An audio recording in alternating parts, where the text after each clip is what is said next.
Smart Mado Ajaja, the convener of Open Nigeria and Africa Unite, and the anchor of Nigeria Now and Matters Arising at ONN. How are you all doing? It's a beautiful, beautiful Tuesday morning here, and sunny, bright, beautiful. Yes, and this resort where I am right now, just taking a break from the hustle and bustle of life here. And I guess and hope that you are all doing great in your various beats from Nigeria across Africa and around the world. Yes, today again we bring you, happenings, from Nigeria, echoes from the Nigerian independence anniversary, 65 years after the journey to nowhere for Nigeria. Yes, and very interesting thing that took place. You know, uh, we Nigerians, we love to grandstand. The elites of Nigeria love to grandstand. They brought this great voice, this great son of Africa, who has been, shouting and yelling like the biblical prophet Isaiah. I don't know how many people are listening. Yes, yes, Professor Patrick Lumumba is someone that I love so much. I respect, have a lot of respect for him. We are about the same age, and he's doing just the same thing that I am doing. But he has been out there, for a very long time. As a voice, calling for a new Africa, calling for the unification of Africa. So join us today in examining, his speech at Lagos. He was invited by an island club, and I believe that club has something to do with Bola Ahmed Tinubu, the rogue president holding Nigeria hostage. So please, if you are joining us from Nigeria, from across Africa and around the world, do us a favor, share this screen, click, share, and then expand. Let us expand this mission. It's going to be for about 45 minutes because I got things to do too. Yes, planning for the next big broadcast, the state capture of Nigeria that is coming up very, very soon. So I'm trying to do a lot of research, gather some data ahead of that major broadcast. So please join us. Please share. If you are joining us for the very first time, we welcome you heartily. We welcome you with love and hope that you remain with us. So first thing we ask of you is to subscribe to our channel and make it big, share our message and like our message. So YouTube will continue to recommend ONN to new YouTubers and existing YouTubers, established YouTubers. So our message can go bigger and bigger and bigger until you start getting to those who desperately need them for their redemption. And for our returning subscribers and members, we love you so much for your loyalty. Without you, we won't be here. You have helped us immensely to attain a position where we are beginning to get recognized as an alternative source of information to those who desperately need them, from especially Nigeria, Africa, and here in the United States and around the world. So we love you guys. Thank you very much for your loyalty. So before I continue, I'm going to play that message and I'm going to do an analysis of it as time permits me. I'm crunched for time, but I'm going to have to give it up. So listen to Professor Patrick Lumumba, a Kenyan. He's a lawyer, he's an activist, a public speaker. He's just an embodiment of what Africa needs today, yeah, from the intellectual angle. Yes, so that's exactly what it is. He was invited. He loves Nigeria, and he speaks so well about Nigeria. He speaks the truth about Nigeria. But I believe that in this particular episode of his speech to Nigerians, they brought him to speak to the wrong crowd. He came to speak to those people who are responsible for the arrest of growth and development in Nigeria. those who are holding the country hostage. Yes, those who have failed to fight insecurity, but actually invest in it. So those are the type of people he has. And I'm going to do my best to show you a picture. Very annoying. I believe I wish if he had asked about those who was invited to address, and he sought my opinion, I would tell him that is not a crowd. Yeah, those are not the people who need you.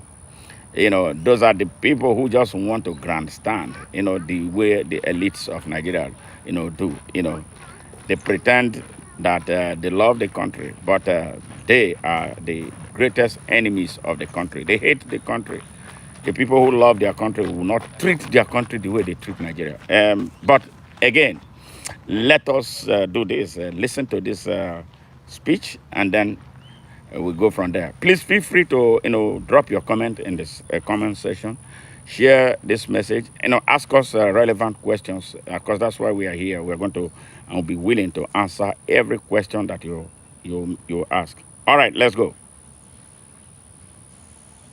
With the road and the interpreters, with Kongi's harvest, it is Flora Nwapa that I read with the Furu.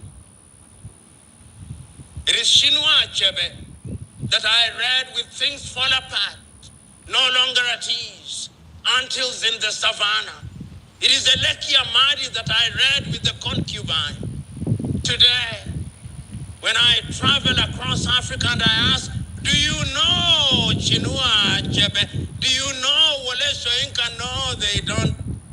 What happened to us? When I read history, we were taught about Nnamdi Azikiwe, and we called him even in Nairobi, Kenya, Zik of Africa. We were taught about Sir Ahmadu Bello, Abubakar Tafawa Balewa, Obafemi Awolowo. Later we learned about Olusegun Obasanjo. Agui Ronzi, whether you like them or not is a different debate, but we were taught them. Today, you go to the capitals of Africa, you go to Benin, and you ask the Beninois, who is the president of the Federal Republic of Nigeria, 8 out of 10 do not know and perhaps do not care. What became of us?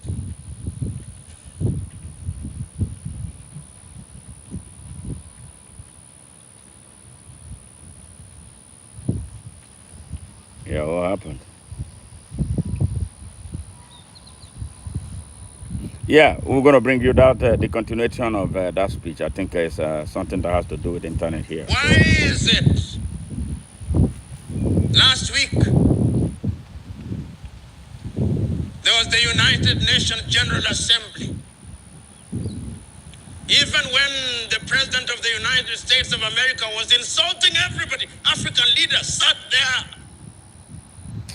But when their fellow African head of state is talking, they are busy doing other things. Who cast us? Who bewitched us? These are the uncomfortable questions that we must ask here. We have been too nice to each other for too long. Why isn't the wrong place doing this? That if you go into any African environment, if you go to any African school and you ask young men and women, do you want to leave Africa? 9 of them want to run away. Yes. That is why they are dying in the Mediterranean Sea. That is why they are dying off the coast of Senegal. That is why they are being humiliated at embassies. You go to the embassy of any Western country, in any African country, and you'll see the humiliation. They ask you, even your great-great-grandmother, who died long before you were conceived as an idea. Those are the circumstances in which we find ourselves. On average, many of you who are present here, allow me to be morbid, in the next 40 years, you'll be upstairs. The question is, what are you leaving for your children and children's children? What is it? These are the questions. These are the uncomfortable questions that we must ask. And these questions must be answered by Nigeria primarily. I've said Not these ones not you are talking to. once, not twice, but times without number, that the day Nigeria wakes up, Yes. that is the day Africa wakes up. Absolutely. You know, But Nigeria is a an friend of obstacle. mine once told me, if you go anywhere in the world and you do not find a Nigerian, run out of that place. There is nothing there. And those of you who have had occasion to travel, you go to different parts of the world, you look for the best doctors, Nigerian. Look for the best engineers, Nigerians. Look for some of the best lawyers, Nigerians. The Nigerians are everywhere doing great things across the continent of Africa. And whenever Nigeria has decided to provide leadership, Africa has changed. You ask the Liberians with ECOMOG. When Nigeria stood up, that country was stabilized. Not anymore. When there was mischief in Banjul in the Gambia, and Nigeria stood up, that country was stabilized.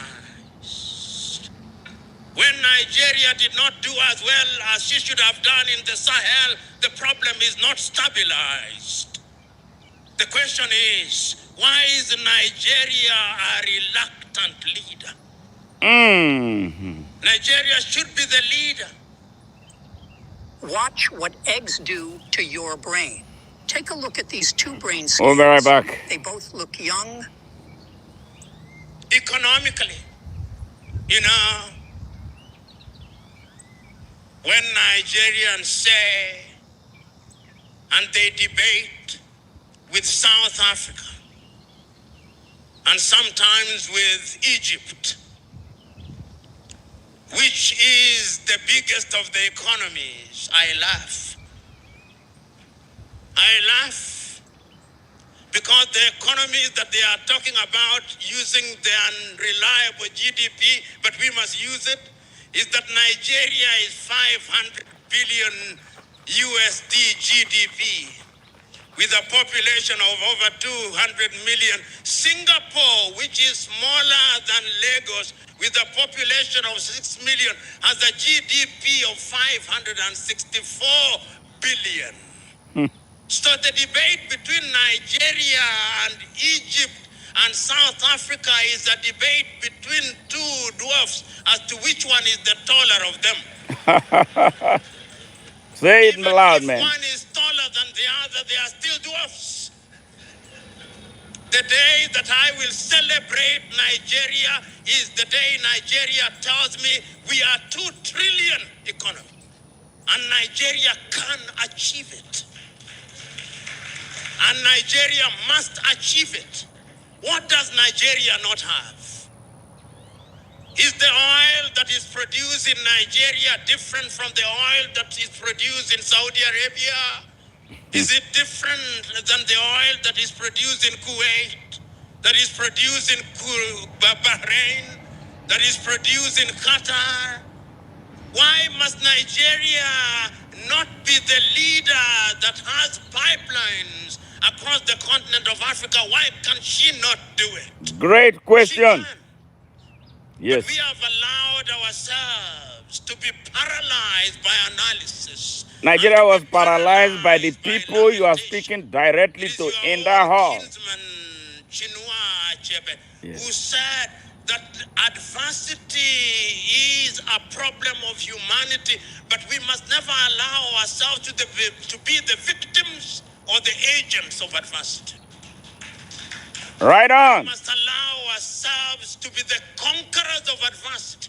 Chinua said, and I remember so very vividly in 1983 when Chinua Achebe wrote the little book, The Trouble with Nigeria, and he simply said that the problem with Nigeria, and he there said the rest of Africa is simply and squarely one of leadership. And his leadership at all levels. Absolutely. Many times we think that politics is the only side of leadership. No.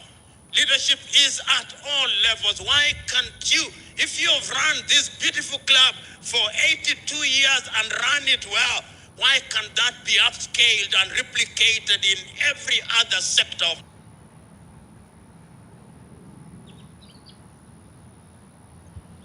Nigeria? Yeah. Why? Why is it that in this micro environment, you do not care who is who? In this club, everybody has a sense of esprit de corps, a sense of camaraderie. You do not care from which ethnicity you come from. But when you want to run the club that is Nigeria, you now talk tribe. You now Right there. religion. Why? Hammer, right there. Those people there are all evil. You must confront. None of them If you loves do not Nigeria. confront them, Yeah. then Nigeria and Africa will continue to punch below her weight. Woo-hoo-hoo. I'm suggesting to you that the time is now that we must ask ourselves what it is that we can do. We have lamented for too long. Let us now ask ourselves what it is that Nigeria can do in the area of education. You know, many of you who are present in this assembly may be described as upper middle class or the top class of the best.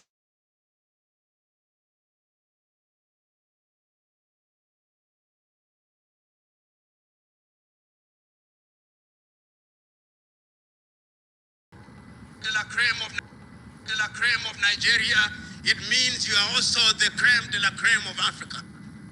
But the question is, does Africa feel you? Does Africa feel you in the area of education?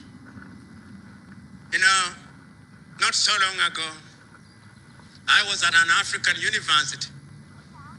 And at that university, they said that their greatest desire was that they wanted to be like Harvard. Why do you want to be like Harvard? Why do you want to be like Cambridge? Why can't you not just be you? One of the things that we Africans must do is to exercise the ghost of low self-esteem and to wear the spirit of self-belief. The day They will clap, do that, but that is the next day minute that they are doing Africa the will same thing begin they are to used grow. to. One of the things that gladdens my heart when I come to Africa, to West Africa, and particularly to Nigeria, is the manner in which the Nigerians dress. It gives one authenticity. It gives one confidence. But the question that I ask, are the clothes made in Nigeria? And if they are not made in Nigeria, it means the jobs are not in Nigeria. We have exported all our jobs to China. I'm asking us that if Africa and Nigeria is to be resuscitated to realize our potential, I want to see Nigeria grow in higher education. The other area in which Never sue the other driver after a car accident. There's a better way to get paid a way bigger check without having to go to court. Nigeria must provide leadership is in the area of the economy. You know, not so long ago, Nigeria was just about to provide leadership once again. And there was going to be a currency in this region called the eco. And we were all happy, those of us who love the continent of Africa. We were looking forward to the day when you would come here and I would have the eco, not the dollar. Something happened. I'm asking you who are shakers and movers. Shakers and movers are what? They are Those who are in criminals. government, honorable governor, deputy governor, ask yourself, 20 years from today, when you are no longer governor. It's in Lagos State, and I had to pause this to make an impute. He's calling honorable governor. That's the governor of Lagos State, Sanwo-Olu. This is a governor. This is a governor that is in a cahoot with the rogue president of Nigeria and the fake Oba of Lagos. Yes, gang up against fellow Nigerians who live in Lagos. Lagos was Nigeria's first capital territory, and it remains so. Lagos belongs to every Nigerian, not to any tribe. Nobody owns Lagos but the people of Nigeria. These are the people driven by racism, yeah, ethnocentrism. Yes, these are the people, the governor of Lagos State, yes, because of an election involving a fellow Nigerian, orchestrated, yes, and is still orchestrating the destruction of properties of Nigerians in Lagos who they say are not from Lagos because they are Igbos. They did Oro, a tradition that is carried out usually in the dead of night. They did it in the daytime to expel the Igbos out of Nigeria, out of Lagos, their own Lagos, where Lagos, which is a part of Nigeria. Uh, Professor Lumumba, I wish you called me, to give you are doing a great job at what you are doing. I wish you highlighted it, let me know you are going to Nigeria. So I would tell you where to touch. All the people you see in this hall are all hypocrites, haters, tribalists. Yes, hypocrites who don't care about Nigeria. They love your voice. They love how you speak. They don't believe in what you speak. They are the problems of Nigeria. Let's go. History is written about you. Yes. What will they say? What will they say of your watch? What did you deliver? What did your administration deliver? Nothing. History is harsh. It's delivering hate. It passes Mischief, verdict bigotry. that is without emotion. Yes. I'm asking all of us who are present here to ask those uncomfortable questions. Oh, they are not going to answer it because they are all culprits of it. I'm asking those of us who are here to ask in the area of health, why is it that young Africans are still dying of diseases that were conquered by Europe 100 years ago? What is happening to us? Why is it that when we have COVID, please like, share, like, double tap, like, support our cause. Yes, we bring the truth, the hard truth, the inconvenient truth to the people of Nigeria, Africa, and the rest of the world. Yes. While our thieves thrive. Yes. Why? These are the questions that we must He's ask. speaking to the thieves. We are talking at a time when He's speaking to the thieves in Nigeria, right there in their face. Continental free trade area. What are we going to trade in if we are not manufacturing? A friend of mine, whom I met when I was being brought to this site, former military general, as we were moving, for some reason he said about electricity, that electricity in Nigeria is epileptic. And it is epileptic indeed. Convulsive, yeah. Not only in Nigeria, everywhere. There is not a single place that you travel to Africa in today and you are in a hotel room, within 1 hour electricity has gone. Electricity is not rocket science. But for some reason, we are unable to supply stable electricity. You are speaking to the saboteurs of Nigeria and the saboteurs of the African destiny. Yes. These are the questions. Ladies and gentlemen, I know it ought to be celebrated. Shameless brood of vipers. How can I speak the language of a wedding? There's nothing to celebrate about Nigeria. Nothing. Not right now. I refuse to do so. But I'll not speak for too long either. Because the issues that I'm raising are known. They are known because they have been spoken of. All right, network is going to come back shortly. Thank you very much for staying glued to this broadcast. I just decided to do it in the, I don't know if time will permit me to do an analysis, but if I'm not able to do it today, I will definitely come back. Your former leaders have spoken about them. If you look at the writings of your former presidents, the statements of your politicians, Olusegun Obasanjo in his book, My Watch, he says, that one. among other things, that potential is nothing if it is not realized. I look at the early statements of Sahamadu Bello. Ahmadu Bello is evil. Don't even talk about him. Yes.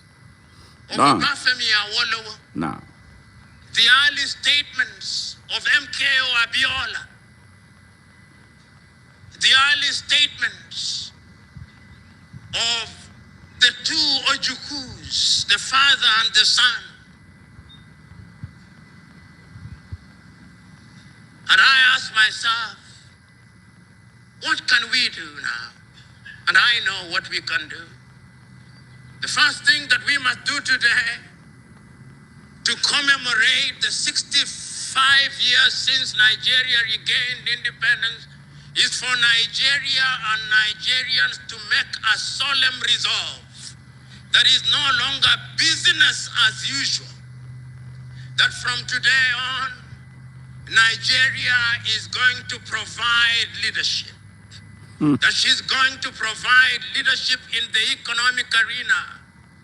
That we are going to hear more Nigerians talk about the Africa Continental Free Trade Area. That we are going to hear Nigerians talking about the diversification of the economy. That we are going to hear Nigeria talk about agriculture. That we are going to hear Nigeria saying that we are no longer going to import our chicken from Brazil. That we are no longer going to import our rice from Pakistan. That we are no longer going to have on our tables anything called English tea. That we are no longer going to have Nescafe on our table. That we are no longer going to import palm oil from Malaysia.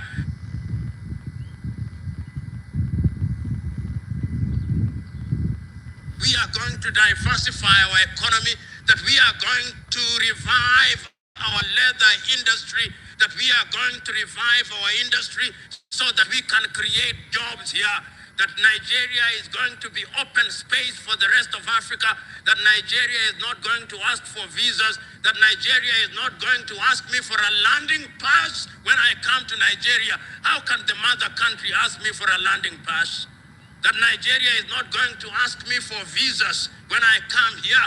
This is our Mecca, so to speak, and we should be able to come here without any hindrance whatsoever. Nigeria must do that if the continent of Africa is to realize our potential. And I'm suggesting that you must also open up your education.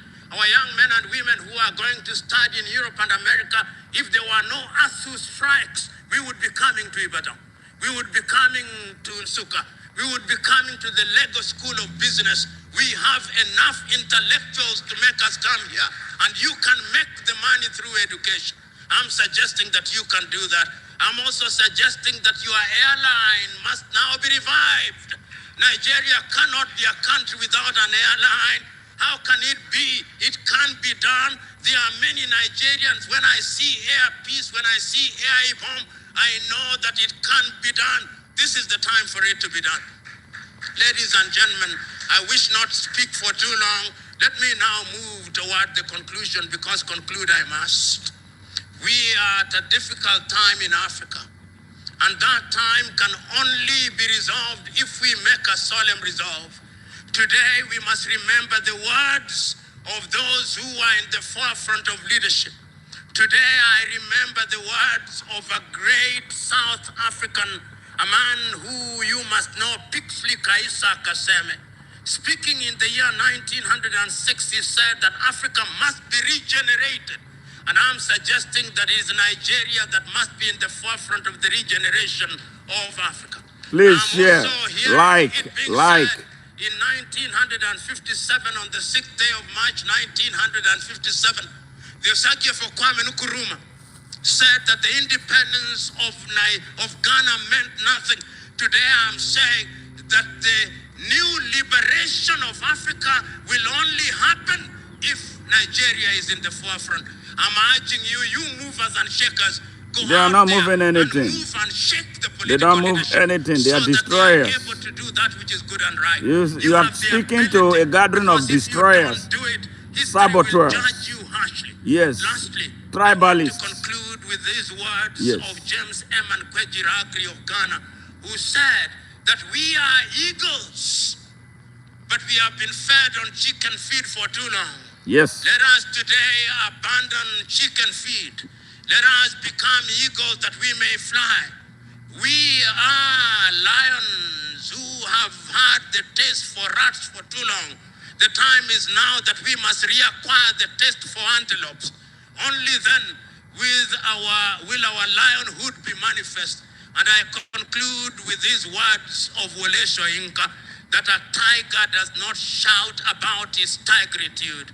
You follow the path of a tiger and you see a duiker dead and you know that some tigritude has emanated from there. So go out there and be what you must, lions.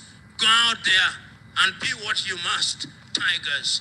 Go out there and be what you must, eagles. It can be done and it must be done, and it's you whom are movers and shakers who must do it. God bless. All right. You heard it, right? Nigerians, Africans, and the world. Somebody said something, and I'm going to have to respond to that before I go. I speak to this issue, these issues that he raised. I am a diehard Pan-Africanist, like Professor Patrick Lumumba, and this is a man that I have so much respect for. If half of Africa is listening to what this man is saying, has been saying, we won't be where we are. And Adam Sin Abdullahi. All right, I am going to respond to you, not just by my own words. I will respond to your question about Amadou Bello in his own words. So you will hear and then maybe perhaps change your mind. That his people loved him, they respect him, does not mean that I should. All right, I am talking from the standpoint of a Nigerian. I am not talking from the standpoint of a tribalist. All right, this sentiment for you to call Amadou Bello an evil man because his people appreciate him. Yeah, his people appreciate him for destroying Nigeria, for setting the standard, for laying the foundation for the destruction of Nigeria. All right, you're gonna hear from Amadou Bello in a minute. All right, just give me a second, so you can hear from from Amadou Bello, your hero, right? He may be your hero, but he's not my hero. He's a destroyer. He caused the mayhem that is going on in Nigeria. He laid the foundation of hate, racism. Listen to Amadou Bello. Hold on. I'm going to get you, Amadou Bello, to speak to your question. I'm not going to waste my time answering you. He will answer you by himself, not me. What do you mean? All right. Hold on.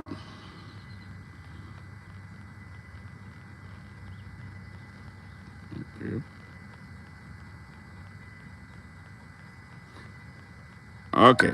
Right. Listen to Amadou Bello. Is that Northerners seem to have, I might almost call it obsession about the Igbos. Could you perhaps explain that to me? Well, the Igbos are more or less the type of people whose desire is mainly to dominate everybody. If they go to a village, to a town, they want to monopolize everything in that area. If you put them in a labor camp as a laborer, within a year they will try to emerge as headman of that camp, and so on. Well, in the past, our people were not alive to their responsibilities, because you can see from our northernization policy that in 1952, when I came here, there weren't 10 northerners in our civil service here. Then I tried to have it northernized, and now all important posts are being held by northerners. Is this policy of filling all key posts in the north solely with northerners and not with other Nigerians a temporary or permanent one? In actual fact, what it is a northerner first. If you can't get a northerner, then we take an expatriate like yourself on contract. Did you hear him? If we can't, then we can employ another Nigerian, but on contract too. This is going to be permanent, I should say, as far as I can foresee, because it would be rather dangerous to see the number of boys who are now turning from all our learning institutions coming out with having no work to do. I'm sure whichever government of the day might be, it will feel rather embarrassed, and it might even lead to bloodshed. And it led to bloodshed. Doesn't this damage the idea, sir, of all people in all regions in Nigeria being fellow citizens of one country? Well, it might, but you are, new to our region, but how many northerners are employed in the east or in the west? The answer is no. And if there may be 10 laborers employed only in the two regions. Did you hear that? Adam Smile, all right, Abdullahi. Did you hear that? Not from me. Did you hear that? He said that right at independence. Right at independence. So are you going to feign ignorance that you don't know about this? So if you did not know before, I have just played it for you. And it is a reminder. Histories are not meant to be so beautiful. And the only thing that can be done is for the people in the most recent generation to either change the course of their history positively from the darkness it was in the past. Are you willing to do that? But majority of you want to continue to follow in the path of Ahmadu Bello, in his destructive path, in his violent path. Why are we having terrorism in Nigeria? Why are we having banditry in Nigeria? And from one people, not the whole of the people. How come it is those who are aligned to the Ahmadu Bello ideology that are the ones troubling Nigeria? A question for you. Go and address that tonight. See, I didn't say anything. And you heard him say that if there was need for them to hire anybody, they will hire at the time, at independence, in a supposed one country, a country that was granted independence as one country with one destiny. You tell me about the North and South. Are we supposed to be talking about North and South today in Nigeria? I don't know why you felt so confident asking me this question. Maybe you thought that I didn't have a response for you. I had a response from him who said it. So go and think. Are you not ashamed? I am ashamed that we are still talking about North and South in Nigeria. The president will be from the North. Vice president will be from the South. President will be Christian. Vice president will be Muslim. As if, is Nigeria Islam? Is Islam a nation in Nigeria? Is Christianity the nation? And these two religions, they are not our African traditional religion. Why? Why are we not talking about African traditional religion? Why are we not talking about who we are as African people? Those are the questions you are not asking. You want to be an Arab in Africa? I refuse to be a European. I am a die-hard Nigerian. I'm a die-hard African. Yes, before anything else. Remember, the Arabs enslaved Africans for 700 years. 700 years, and they gave you Islam, right? All right? The Europeans enslaved Africans for 400 years, and they gave them Christianity. What is it? And it makes us who? Distant from ourselves. It makes us strangers to ourselves. It makes us these people who don't know who they are. Are you proud of that? You're advancing the cause for Ahmadu Bello in the 21st century? No, I would be so ashamed to really come in the public to talk about this. This man is an evil man. He was, and he remains. Any person who follows him, those who are shooting up Nigeria are driven by the same mindset that drove him to make that stupid statement at independence. Instead of being one who could build capacity, grow the economy, so that we have opportunity to accommodate and absorb people who come from there, Nigerians. And he told you there that he will employ an expatriate. Yes, the British man was telling him, are you talking about this is supposed to be one country? And look at his response with so much arrogance. And you are here defending him. He's not great man. He may be great to you, but he's not. He's an allergen to Nigeria. He's the one one of those who laid the foundation for the destruction of Nigeria, the type of Nigeria that we have right now, where Fulani bandits will go and shoot up a village and nobody holds them accountable. But I'm telling you guys now that your time is up. Nigerians will wake up and fight back everywhere and anywhere. You come. You can't take Nigeria. Nigeria is not an Islamic country. Nigeria is not an Arabic country. That's what I'm telling you. Nigeria is an African country. It's either you guys accept this now. The earlier, the better. The earlier, the better. Because there are more hard heads everywhere in Nigeria than you think you have. Yes, but I want the best for Nigeria. I'm standing up for the whole of Nigeria. I'm fighting for the Hausa people. I know that perhaps some of you don't like that. But let's go to this topic of what Brother Patrick Lumumba, professor, great guy. I love to meet that guy. Great African, one who should be the president of the United States of Africa if it was created today. And then we must work together. We must remove our Arabism. We must stop advancing the cause for Arab nationalism or European nationalism on the frontier of Africa. We must be who we are. If we cannot be the African we are, we cannot create that United States of Africa. They will always come. They will always come to divide us. Yes, they will always come to take everything. Now their next coming is to completely seize the continent. And then you are here telling me about what is not good. The people that Professor Patrick Lumumba addressed today, Lagos Island Club, Bola Ahmed Tinubu is part of it. His television station, TVC, is the one that is airing it live, all right? We know who they are. They are the saboteurs of Nigeria. They gathered together to listen to a beautiful voice. But as soon as he leaves there, they will go back to business as usual. The biggest tribalists are there. The Oba of Lagos, that useless Oba of Lagos, I saw him sitting down there. The most corrupt Oba here in Lagos. So hateful. Yes. Are you who is proud of that? How will you be? I'm a victim. Let's look at my hand. Kano, 1991. My home country. I love my country. I was in Kano. Some people got crazy and they started killing people because they believed that they were not Muslim, they were Christian. They don't even know if I was a Christian or not. They stabbed me here many times. They killed my friend in my presence. But I told them I am coming back. I didn't know that you were going to be so soon. So, what are you talking about?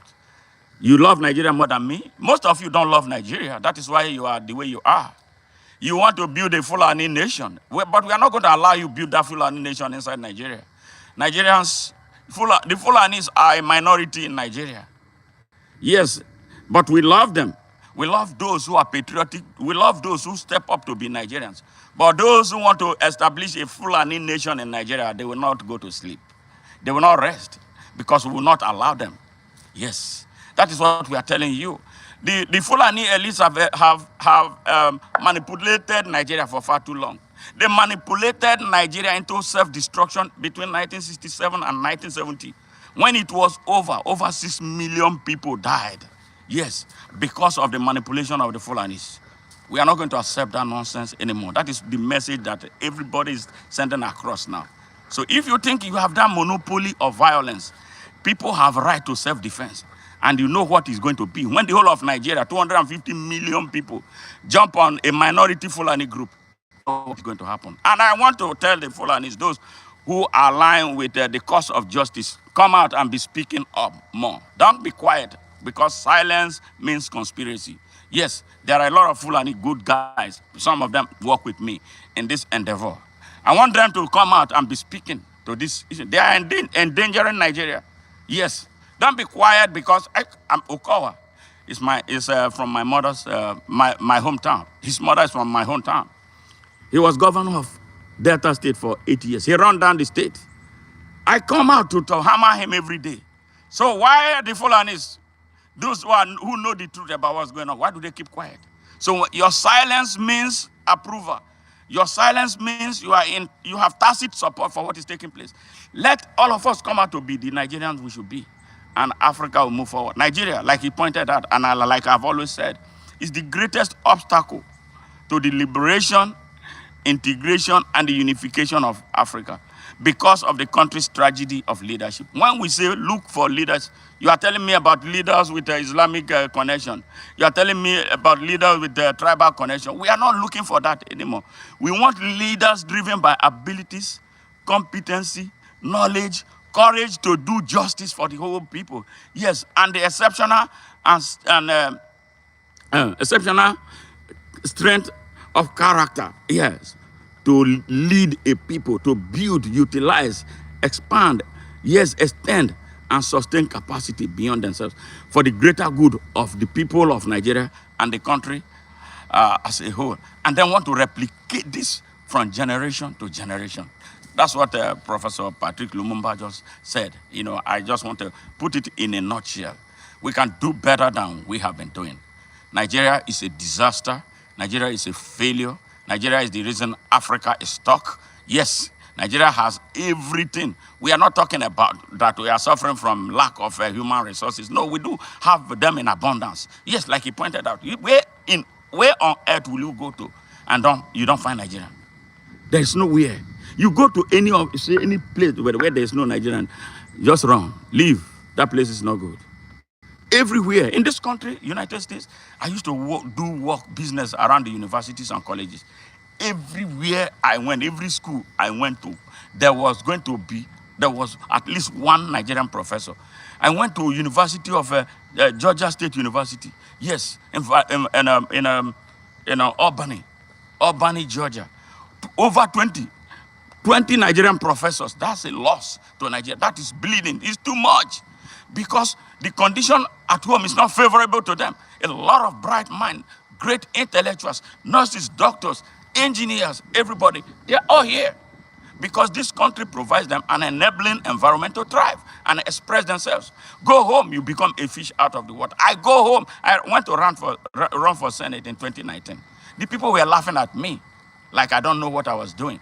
They treated me like I was an alien to Nigeria. Some of them were telling me, go back to your country. Oh, go back to America, your country. We don't do things here. But they live in darkness. They have no roads.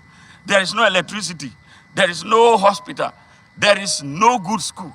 Nothing. Everything crumbled because of our tragedy of leadership and our transactional nature, our tribal mentality. You see a good guy because he has all he needs to lead the country. He has all he needs to lead the state because you don't like where he comes from, because you don't like his tribe. You will vote for a criminal like you did for Bola Ahmed Tinubu.